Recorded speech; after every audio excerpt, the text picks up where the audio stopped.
We have Steve Gross, who's a very accomplished pilot and has been traveled all around in his nicely built plane. So take it away, Steve. Well, it's coming up on the season for Oshkosh, so today we're going to go over flying to Oshkosh and go over the NOTAM and what's sort of important, what's not important. How many people here have flown to Oshkosh? All right, so we got about half. How many have not flown but plan to fly at some point in the future? Okay, a few. All right, you've flown to Oshkosh, haven't you? Oh, with you? Yeah, we've flown together. We flew together. But at any rate, Oshkosh and First Flight probably down in North Carolina are probably the two biggest rites of passage airports for people who build airplanes. And Oshkosh is going to be at the end of next month. The NOTAM is out. I was kind of on pins and needles because the NOTAM didn't come out till last week, and I thought I'd be doing this presentation off of the 2024 NOTAM. But the NOTAM is out. It's readily available on the web if you look for it. And the first question is, do you want to fly to Oshkosh? And this is a traffic pattern, an actual screenshot of the traffic at Oshkosh in midday before the air show, and it's formidable. There's a lot of stuff going on. So there are a series of reasons not to go. One is there's other options to enjoy Oshkosh. You can fly commercial into Milwaukee. You're going to be entering a very high workload environment. And if it's not something you do regularly, there's going to be maneuvers and some things that are going to be called on you in terms of skills. And you have to really be self-aware and critical about your own personal evaluation because it's all about safety. When you're going to the Oshkosh environment, you're going to be flying at 90 knots with 1 mile spacing, which means there's 40 seconds between you and the guy in front of you, which isn't too bad if you can see him. But it's really bad because you can't see the guy behind you. And the guy in front of you is doing enough squirrely things that you know the guy behind you is doing squirrely things too. And so if, maintaining 40-second 1 mile spacing is already difficult. It's high traffic. There's a lot of confusion. There are people who will cut in line. I mean, it's not endemic, but it happens. You have to be prepared for the unexpected. You could get put into a holding pattern. You could even get diverted to another airport. And so these are things that most of us don't have flying around the Frederick environment or flying around Westminster or flying around Gaithersburg. Since 1973, which is 52 years, there have been 57 crashes at Oshkosh and 33 fatalities with about 350,000 operations in and out of Oshkosh. That's about 20 times, 2,000% of the hazard rate of general aviation everywhere. And that's not something they advertise very much, but I've even heard of some insurance policies putting on barriers now about going to Oshkosh, especially for low-time pilots. So Oshkosh is, obviously it's designed for everybody to have a lot of fun, but by going there, you're entering into an inherently more hazardous GA environment than you will have anywhere else. And again, everybody in this room, first and foremost, should be focused on safety. The things you have to ask yourself are you legal, current? Is your aircraft legal and current? If you go as a pilot and commander, you're going to have a person in the right seat to help you. I highly recommend it. How are your skills? Holding a given speed for a long period of time. The conga line for Oshkosh with 1 mile spacing starts almost 60 miles out. So at 90 knots, you're going to be flying basically, if you're not a formation flyer, and by the way, I'm going to give this presentation with a clear focus on VFR flying. I figure if you're an IFR pilot, you know how to read the note, and you can pick up what you need. But you're going to be basically holding that 1 mile spacing for 40 solid minutes. And, again, if you're not used to that, that's demanding, and especially, in my airplanes, I have all glass panels and I've got a traffic scope, which gives me my spacing, but 90% of the airplanes don't have that. There's an extremely short pattern at Oshkosh. For those of you who are used to coming here and flying your downwind, getting a bridge to numbers, and then continuing your downwind for 30 or 40 seconds and doing your base, and then coming a quarter mile or half mile base, and then making the turn and coming back for a mile and a half to lose your 1,000 feet AGL. In Oshkosh, what happens is you get a beam the numbers and they say land, and you're doing an engine out landing. You're basically going power out, you're dropping in flaps, you want to be at the right airspeed at 90 knots. For me, in my airplanes, that's not bad. I can drop flaps right away, but you're basically button hooking and putting it on a dot. And almost none of you, I would venture to guess, practice that kind of landing after you get your private pilot's license and you do an engine out or two. But basically, you're going to be doing an engine out landing at the end of the runway, and it merits practice.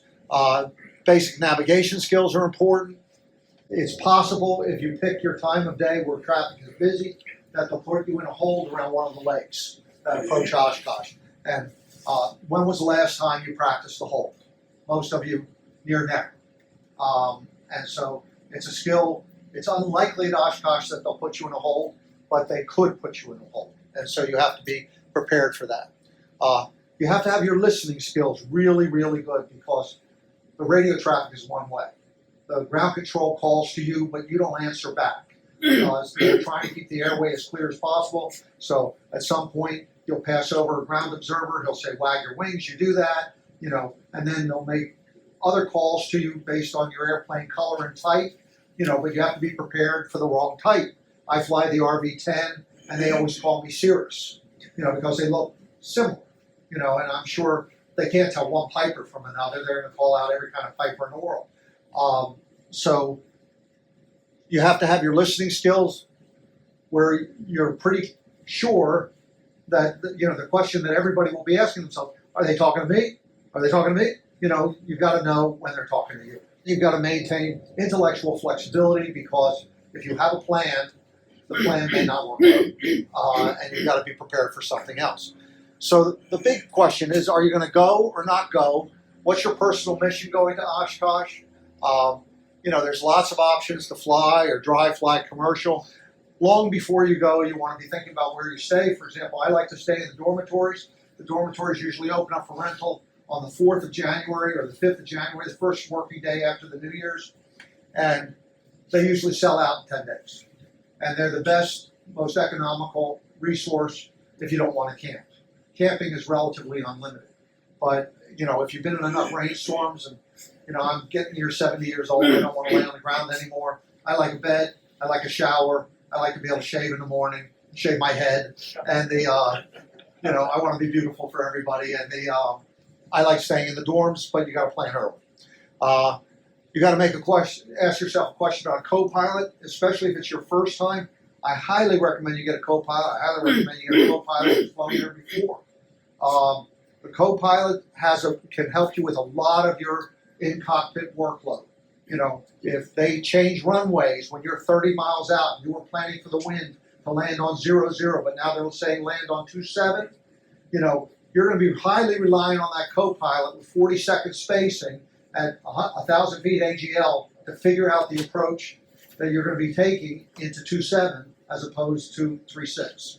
And so I highly recommend a co-pilot, working that out, figuring out where you're going to go, scheduling events, workshops. You want to, if you go there, you want it to be the most productive trip possible. So it really pays to look at all the offerings, and there's a plethora of offerings, and exploit them.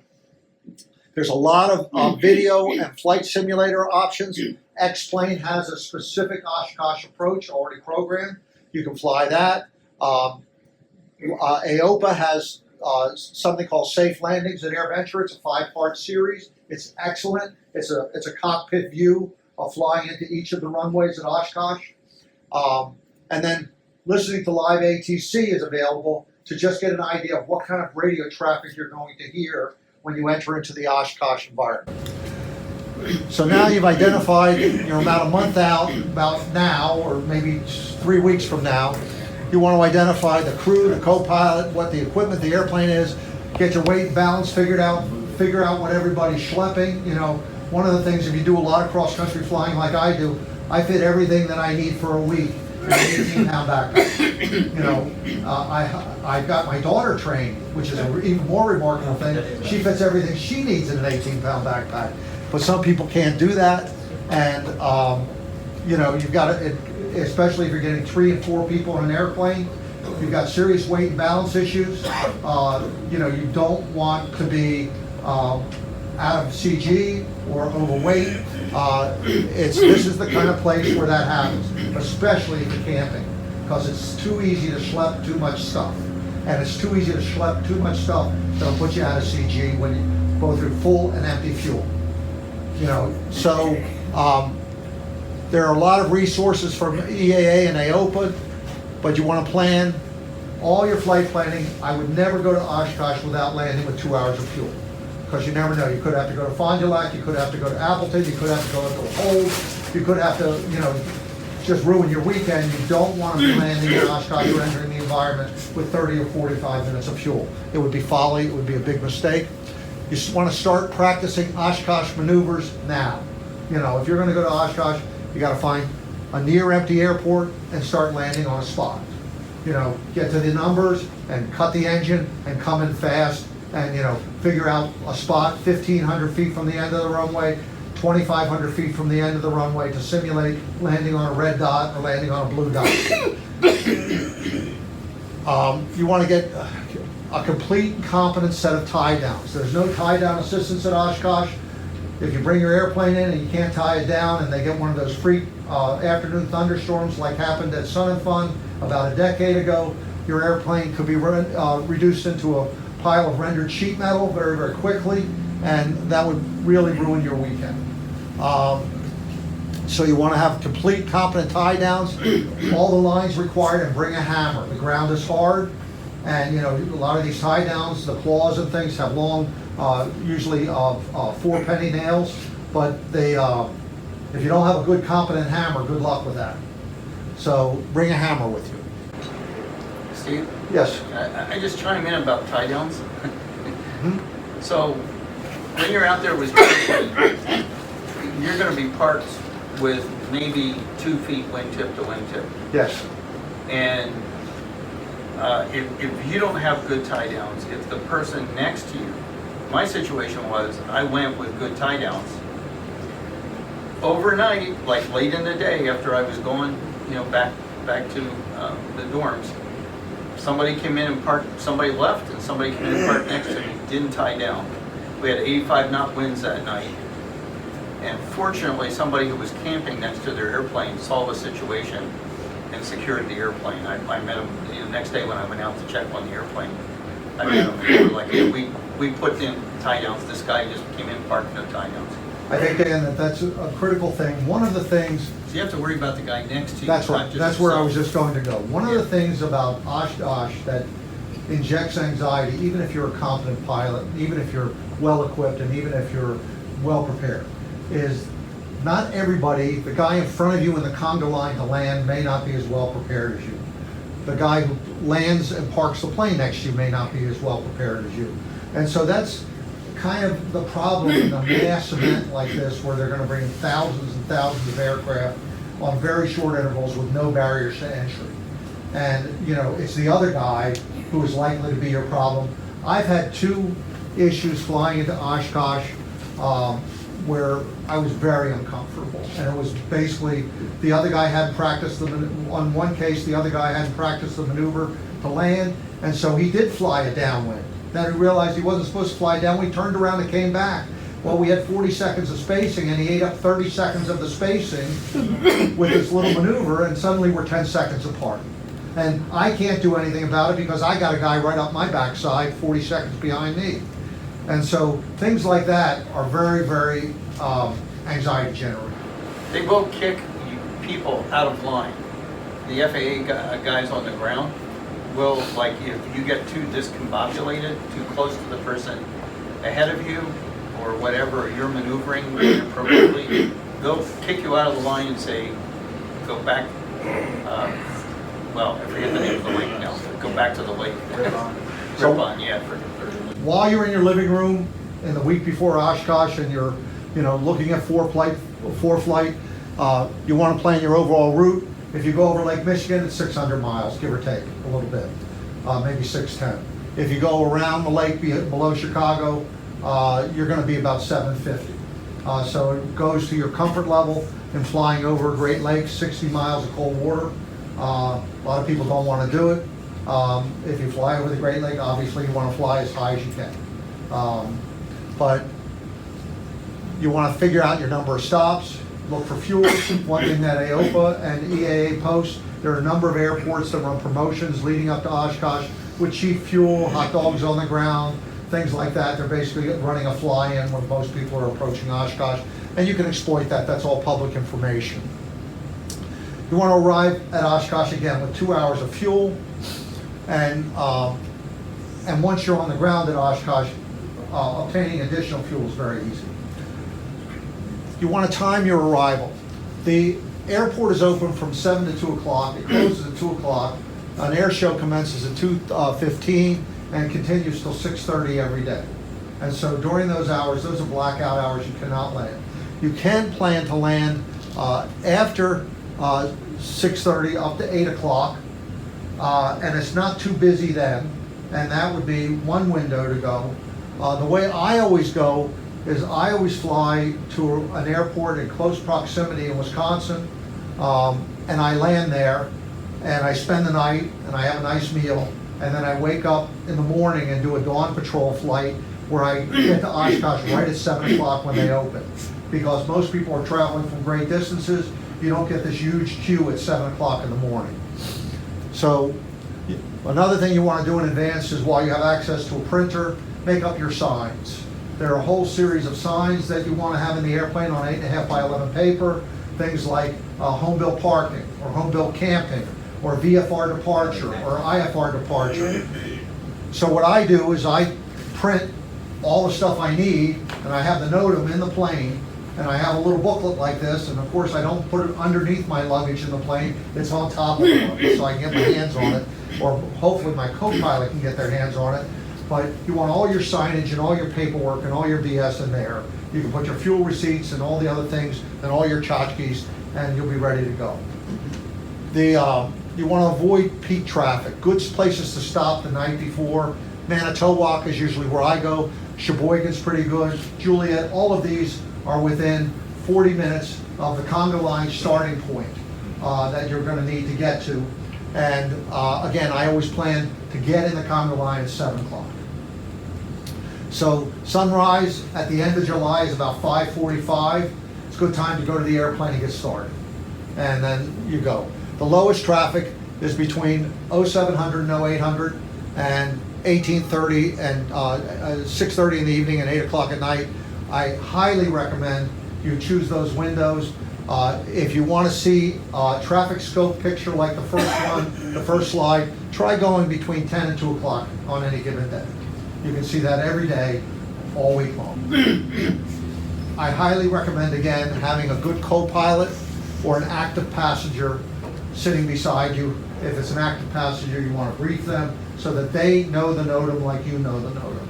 You know, you're going to have to do some explanation, but before you get in the airplane together, spend 45 minutes going through the pertinent pages of the NOTAM, you know, in case you get a runway swap, or in case you get a holding pattern, or in case you get something else. You want that individual to be able to pull up that information because you are going to be busy. You're flying, again, holding that spacing, you know, you're holding your place in line, and it's challenging. So you want to, before you start, get a division of responsibilities for safety. You know, so the co-pilot, or the active passenger knows what you expect of them. The passenger or the co-pilot can also help you with radio verification. You know, they're calling out to a bazillion planes, and when they call yours, the first question out of your mouth to your co-pilot is going to be, are they talking to us? You know, and the assumption is that they are talking to you. The co-pilot can help you with landmark spotting, extra eyes in the cockpit for other airplanes. Again, the traffic pattern at about 60 miles thins out to a more or less linear pattern with 1 mile spacing, but people break in line. And so your co-pilot can be critical. You're looking at the plane in front of you mostly, you know, to maintain your spacing and maintain your position and your course. So your co-pilot can be looking for somebody else who's going to take your 1 mile beautiful spacing and turn it into half-mile spacing right away.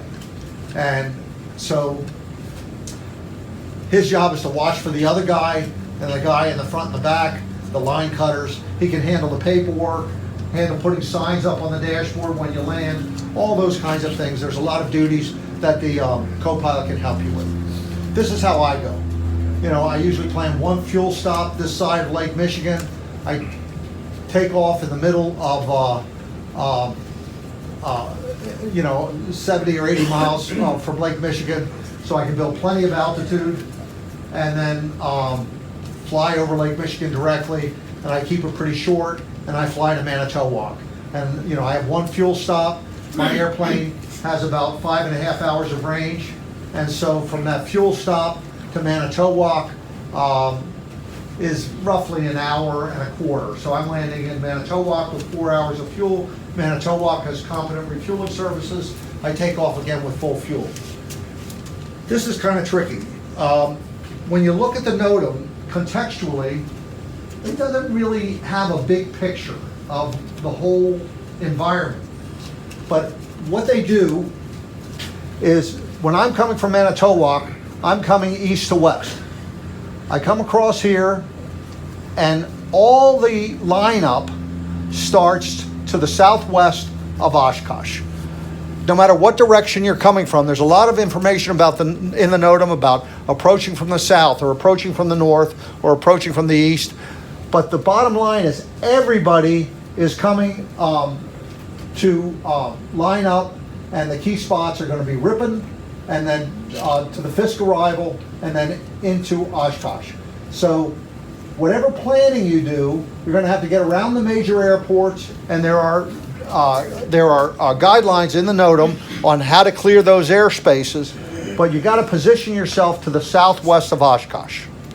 Everybody is going to be positioned to the southwest of Oshkosh. All 8,000 airplanes, 1,000 a day, which, you know, you only have about 6 operation hours a day, so you're dealing with 150 airplanes an hour, are all starting in this southwest corner and working their way into Oshkosh. When you look at the patterns that they have at Oshkosh, this is important, and it's an important thing to practice. You're going to be flying your pattern, coming abeam the numbers, immediately making a turn on base and landing. And they're going to identify different dots by color, and you're going to hit those dots. So you want to get down to the runway as quick as you can, and if you're competent to fly with your wheels 6 feet off the runway and just settle it on a dot, that's a nice skill to have. But you're not going to have any extended downwind. You're not going to be able to do any kind of sloppy base out here. You're not going to have time to deploy a lot of flaps activity. You've got to be on speed and on altitude, and it's going to be just hit the mark, drop, and land. And that's something everybody needs to practice. You need to have signage in your aircraft, each of these on an 8.5 by 11 piece of paper, and you don't need them all. You just need the ones that are pertinent to your mission. You're going to have to get to Ripon. You're going to have to follow the airplane that's in front of you. You're going to have to listen to the radio for instructions to 18th or 36 or 9 or 27. Somebody's going to call to you to rock your wings when you're in close proximity. You'll do that. You're going to listen for your dot color and the instruction to the runway. And then you may be instructed to land on a taxiway. These are big runways, and the taxiways are pretty competent. The taxiways are almost as big as the Gaithersburg runway, the Montgomery County runway. Be prepared for a quick descent, a non-standard pattern, and prepare for instructions that differ from what the guy in front of you is doing. You know, just because you see him do something doesn't mean you're mirroring him. You have to have your brain turned on. So this is the official NOTAM. And again, I highly recommend you have a copy in the aircraft. On some of these pages, I marked them as important. You know, this is the general pre-flight planning, making the signs, doing all that stuff, the general hours of the airport. This is an important page for everybody. This talks about,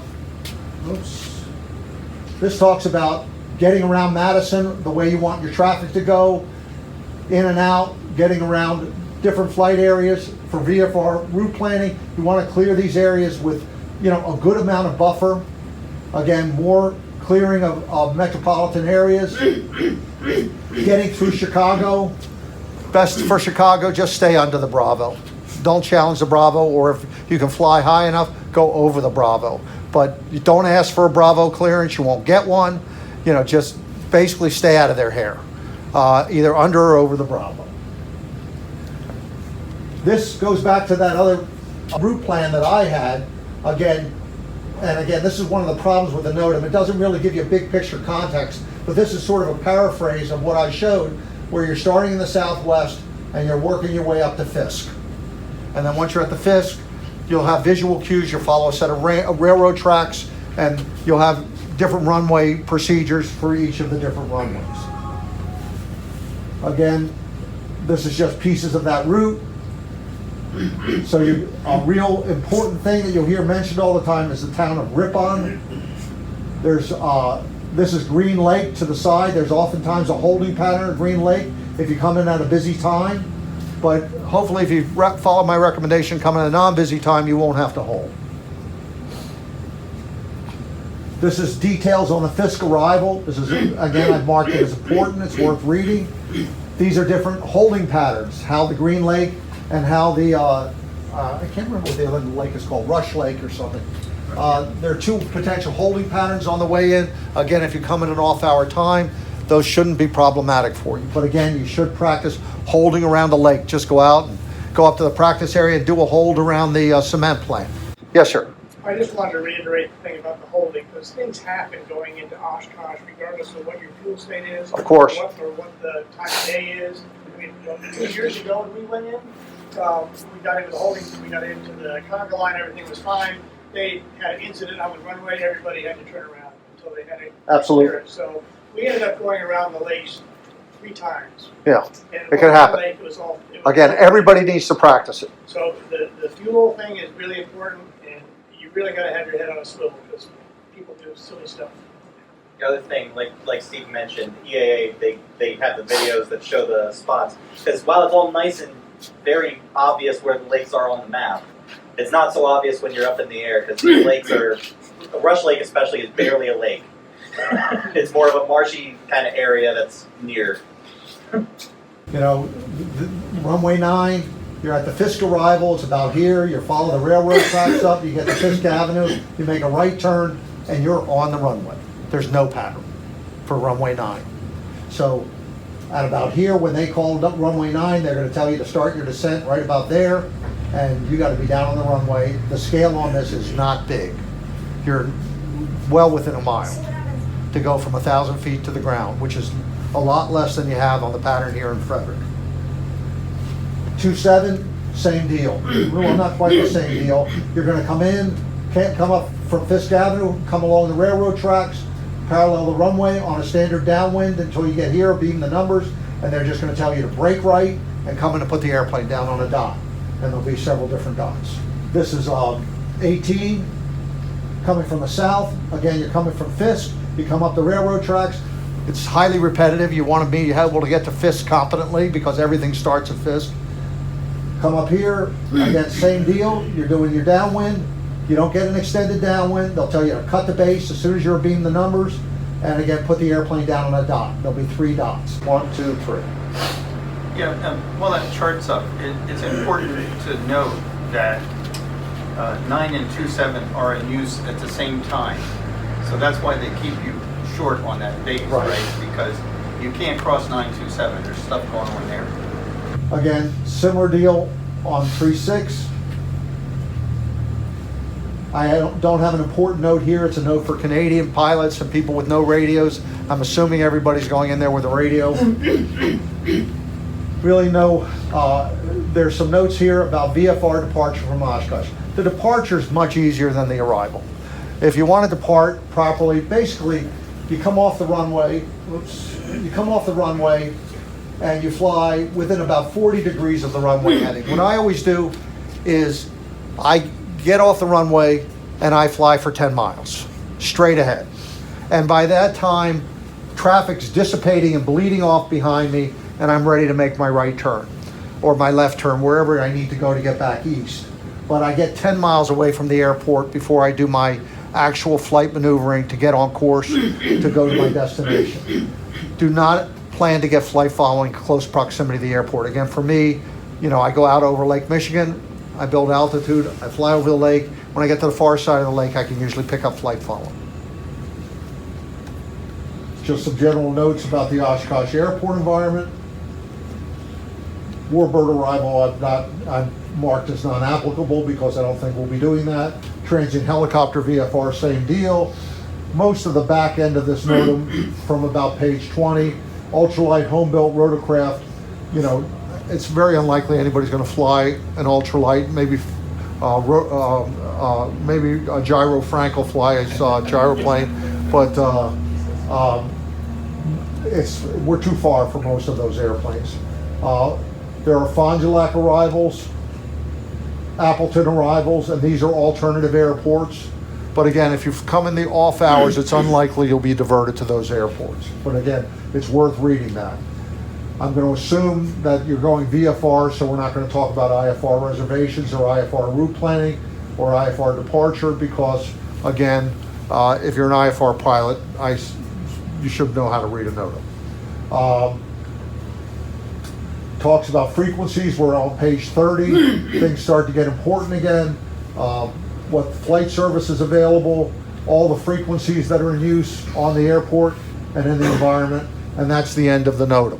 So if you do everything right, you'll get on the ground, you'll go into home-built parking or general parking or home-built camping, you'll tie the airplane up, you'll have to register yourself, a booth, a shed, and you'll go up and register the airplane. You'll make arrangements for your fuel. I would recommend doing that on the first day before you do everything else. Get your fuel squared away, they'll come and fuel you up. If you need any maintenance or you have any squawks, they do have some mobile mechanics and some resources there on the field that they can help you. If you lose a set of brakes or something while taxiing, that's within their power. But again, if you have those kinds of problems, make those problems known to the local ground marshals as soon as you land, so that you have as much time as possible to remedy and get relief. When it's time to go, again, the going is really not nearly as problematic. You just follow instructions, you go to the line, you line up, they tell you to launch, you're launching on 3.6 or 0 or 2.7 or 9, and just fly for 10 miles. Gain as much altitude as you can, get way above the patterns, get way above the incoming traffic, and then when you're 10 miles away, do the maneuvering you need to get back on course to go home. Does anybody have any questions? Yes, sir. In their ads this year, they were saying there were three major changes. Did you see what they were for this year? I didn't audit 2024 looking for them. I don't know. I took a quick look. I didn't recognize I think they're relatively minor. The one I saw, I think the one I know is that they did the holding pattern that rather than around the individual lakes, they're just going to do a holding, and it's going to be the whole lake complex. They're not splitting the lakes anymore. Well, that's a 25 NOTAM. They have both lake holding patterns. Okay, I don't know. Yes, sir. I thought that was How do you gauge your distance? Do you use the ADS-B stuff? Or? Well, my airplane's easy because I've got a traffic scope and it has the distance. But it's hard, especially with people having various kinds of equipment. You're looking for 40-second spacing, 1 mile. At 2 miles, you can't see a Cessna. At 1 mile, one looks about that big at arm's length, and that's where you want it to be. Now, again, I haven't had that challenge because every time I've flown to Oshkosh, I've had a traffic scope, and so I'm on the money. If anybody's got 1 mile spacing, it's people who have the kind of instrumentation that I do. What? You can see the guy behind you. Yeah. Well, no, I can't because my head doesn't swivel around that far. But on the scope, I can. Yeah. But I have, and I've enjoyed flying into Oshkosh, and it's been a really nice aviation experience. But I am really betwixt and between. The safety considerations bother me. Having that much traffic where they're just got to get them on the ground, get them on the ground, get them on the ground, it compromises safety. I've had 2 out of the last 3 years, I've had what I considered bad experiences. One, I came in early in the morning and I'm in the conga line. I'm about 40 miles out at 1,000 feet AGL, and I am in hard IFR. I cannot see the ground. I cannot see the airplane in front of me, and I know the guy behind me can't see me. And again, I've got a traffic scope. I'm an IFR pilot. I have an IFR airplane.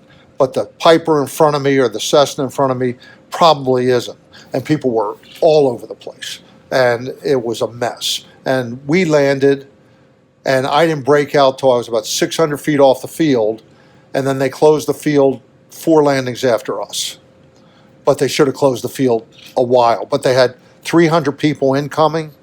And, you know, there's a powerful incentive for them to keep the field open, but it runs counter to safety. Then I had another incident where everything's working great. I think you were with me, Bob. Wasn't that the year that the guy overran the downwind? We had the guy that was not keeping his speed up, and you said, I'm out, and we went back to Yeah, and that's something you have to be prepared to do, and that's one of the luxuries of having a lot of fuel. You know, if you've got a guy who's in front of you who's squirrely, or you get a guy who cuts you off, then get out. Go back, lose 20 or 30 miles, get back in the line, start again. You know, it's not the end of the world. You know, just because you have a place in the line doesn't mean you have to finish in that place. You know, just get out safely. Every time I've flown in, it's taken 2 or 3 attempts to get into a good position in line. Yeah, but again, 1 year, everything was working great. I'm behind the guy. The spacing is great. He's holding speed. He's holding altitude. And then for whatever reason, he decided to fly the downwind. And, you know, he burned up all of our spacing. When he did the downwind, turned around, came back. By the time I made my break to the right on base, I was 10 seconds away from ready to hit him midships. You know, and I didn't enjoy that. That wasn't very good. You know, yes. Comment and a question. First comment is, you can't depend on everybody that's flying in there to have the transponder. That's The correct. minimum requirement is a comm, but not a transponder. So people flying Cubs and, you know. Yeah, they're not going to even appear on traffic You scope. may not have a transponder, you may not see them on scope. Right. The question is, when you fly over the lake, do you carry any equipment to be prepared for ditching? I always go with life jackets on board. I don't carry a raft. I have a raft, but I don't carry it. But I have life jackets with transponders. Each life jacket that I have has a transponder and an EPIRB transponder and an emergency locator, and then a whistle and a light and a strobe, and again, I fly over the lake, but that's a personal choice. But I fly over the lake at like 12,500 or more, because with a 10-to-1 glide at 12.5, that gives me 125,000 feet of glide, which is 24 miles. And so the lake is about 53 miles across. So I've only got about 8 miles in the middle where I can't glide to shore. The one bad thing about flying over the Great Lakes is, unlike flying to Bimini or flying to Grand Bahama, it's warm water and there's a conga line of boats under you. It's just all the way. On Lake Michigan, you're always, if you're at 12,000 feet, you can glide to a ship. There'll be an ore carrier or some kind of ship out there that you can see, but there's not a lot of pleasure boat traffic. Now, I've always said in the Bahamas, if I ever had to put it in the water, I'm just going to scare the piss out of somebody, because I'm putting the airplane right next to a boat. But in the Great Lakes, you don't have that level of underlying traffic, although there are ships. Typically, there'll be a ship within 5 or 6 miles of you at any point in time. Whether they would see you go in, I don't know. There's a couple of ferry lines that run across it. At times I've flown across it, I just follow the ferry line. That's a good idea, too. Any other questions?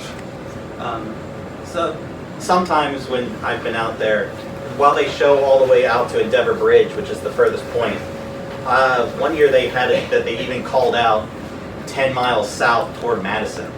So they made up a point Yeah. and just declared it from there. And so that was an interesting year.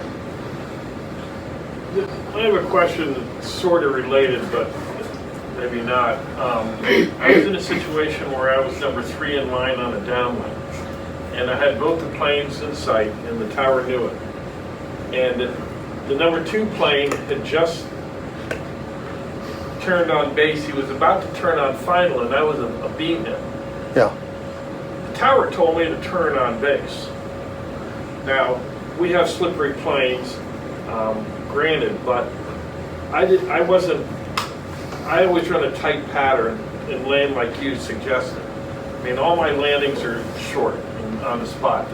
I try to do that every single time for the reason you pointed out. The better craft, you want to be able to plan it. So I don't even do long patterns anymore. I always do this thing. But They must love you here with the tower. Pardon? They must love you here. Well, it was here that this happened. Yeah. So I'm on a downwind and I see this guy next to me and I'm thinking, okay, I'm going to count to 10 and then I'm going to turn my base. Yeah. And the tower says, turn base. And I know there were 2 other planes in the vicinity trying to get in as well. So I thought, okay, he's, crunching us up. So I slowed up and I turned base and I'm really close to this guy already. And I'm not liking it very much. And then the tower says, you're going too fast. So I'm doing 70. Yeah. And At that point, you just declare unable and you leave the pattern and start again. well, the guy was a touch and go. It doesn't. So I was going to gamble that I could slow down enough. And then the guy goes, well, you're awful close. The point is, Think about, in the risk calculus, in the moment, it seems that the word gamble is a loose word to throw around. But what we're talking about is a waste of 4 minutes versus potentially your life in aircraft. I totally understand, but That's bad calculus for risk. Right. I thought he wanted to get these planes on the ground. That's why he called me so early. And I'm happy to do a go-around. His job, any air traffic controller's primary responsibility is to maintain separation. And if he's not doing it, you got to do it. Yeah. Well, he said you might consider a go-around. I said, well, I don't care. You make the call. You're the tower guy. No, you make the call. You're the pilot in command. If you're not safe, it doesn't matter. Yeah, as soon as the word gamble enters my landing, I'm not landing. Not unless I. Here at Gamble, we're a lot of times. They are. Lose situation. I see that. I fly. Right? Yes, I fly out of here and Gaithersburg both. They're both busy. Now, it's up to you to tell him what you're going to do. Yeah, you can't rely on especially in a non-radar control tower. You just can't rely on him to see what you see. And he's working off a depth perception and a pair of binoculars. He may not even see you as the right airplane. He may be calling a direction and calling to you when he really means the guy behind you or the guy in front of you. That's what happened because I said, I see a plane beam the numbers and then one on final, he goes, yeah, that's the one you're following. Again, the tower certainly offers a powerful suggestion, but it's just a suggestion of action. The go-around's always your decision. Would it have been okay for me to say I want to extend downwind or? Absolutely, or I need to go around. Any other questions? Yeah, are there ramp checks? What's that? Do they do ramp checks, Marker? I've never had one, but I've heard that they have done them, but I've never experienced it. Nor do I know anybody who's experienced it. A couple of years they've done courtesy ramp checks, which means they ramp check you, but don't write you up for anything they don't. So it's kind of an educational service, but they don't. As far as I know, I've never heard of them sitting out there like trying to catch people flying in. Anything else? All right, hold on. Oh, Roger Wings.